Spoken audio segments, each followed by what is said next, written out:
If you're wondering what the difference is between a trail side pattern and a lead side pattern, I've got some really basic high-level things here that are going to help you understand. And then we're going to look at Ben Hogan versus Kyle Berkshire. Now, those are two golf swings that you're probably going to think, what on earth do these have to do with each other, and what on earth is so different about them? That's what we're going to talk about. Let me go through these with you really quick, just as highlights. And again, you're going to see blends of both of these. I used a Venn diagram here on purpose because you'll see trail side guys with a weak grip and vice versa.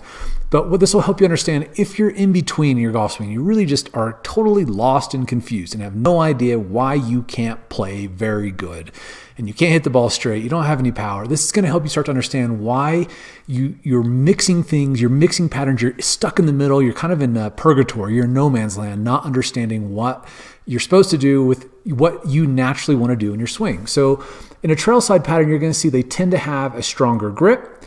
They tend to coil around the trail leg, whereas a lead side guy tends to stay more centered or even hang more on the lead side. Obviously, a trail side guy tends to be very trail hand dominant. Lead side tends to be lead hand dominant. So think about Phil Mickelson, who's naturally right-handed but plays left-handed. He has a longer swing. Trail side guys tend to be a much more shorter, more compact swing. Both can be fascia driven. The trail side guy will pivot more on the trail leg. This is more like a high-level pattern in baseball. And a lead side pattern is going to have more lateral shift. We're going to see this in Kyle and Hogan in just a moment. The head tends to move back dynamically through the strike. This is a massive difference because this is one of the major power generators. I did a video about how your head and body can act as a cantilever and how you can turn your whole body into a lever. That's very different than in a lead side pattern where the head tends to stay more centered and even move forward because you're trying to move laterally to pivot on your lead hip. A trail side pattern tends to hit off the back foot. A lead side pattern tends to hit more off the lead foot.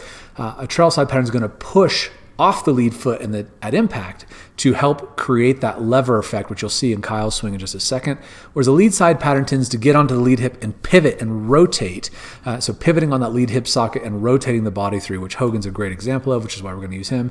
And in general, a trail side pattern tends to be more powerful and a lead side pattern tends to be less powerful. So now let's take a look at these two. So Hogan, of course, here has the classic epitome of a very, very weak right hand, pointing even to like his left ear. And Kyle, and again, I'm using these as a kind of extreme contrast. I like to look at long drive guys because they tend to be able to do things to an extreme degree, and so it becomes very easy to kind of compare and understand what's really happening, even though they're kind of doing it to the nth degree. So Kyle has a very, very strong grip. You can see the line on his right hand's going way out to his right shoulder. The thumb and forefinger line here on Hogan going completely in the opposite direction. So now let's start taking them back. That's what I want to focus on first here is more in the downswing stuff because that's where you're going to see in these two players such a major difference. So at the top of the swing, you can see that Kyle, he makes a massive lateral move off here. So he's a little bit of an extreme in terms of understanding where his head was really at the beginning because it's moving so much. But what I want you to focus on here is where Hogan's head started and where Kyle's is at the top. And now note as they start down, Hogan's going to move laterally quite a bit. This is him pushing off the right side to get back onto the lead side. Because if you want to pull with the lead side of your body, you want to pull like Hogan talked about in his book from here, you need to be on that left hip socket. And that's going to help you be able to pull much more efficiently. Kyle's not going to do that at all. You're going to see his head barely move a little bit in front, but this is the main contrast I want you to see. So at this point, both of their heads are about in front of that line. But now watch from here what happens. This is when you're on a lead side pattern, Hogan's head's going to stay right on that line. And in a trail side pattern, you don't want to do that. Your head is going to move way back. That's going to snap your hands forward. Your body is moving and acting as a lever against your arms and hands. As your head moves back, your head is heavy. It's over 8 pounds.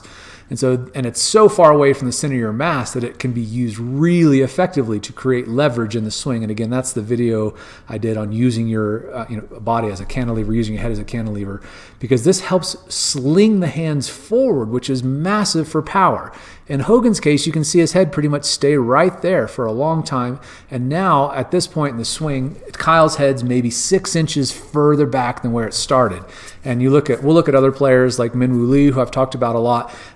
He does this also. Most trail side pattern guys, because they're pivoting off of that trail leg, that trail big toe, the trail hip, the whole right side of the body is being very active in the swing, but you don't want to push it laterally through like Hogan did. If you're trying to do a trail side pattern, you want to be more right hand dominant because you feel more coordinated with your right hand. Then you have to understand that you need to pivot on this trail leg rather than push and move laterally in the downswing.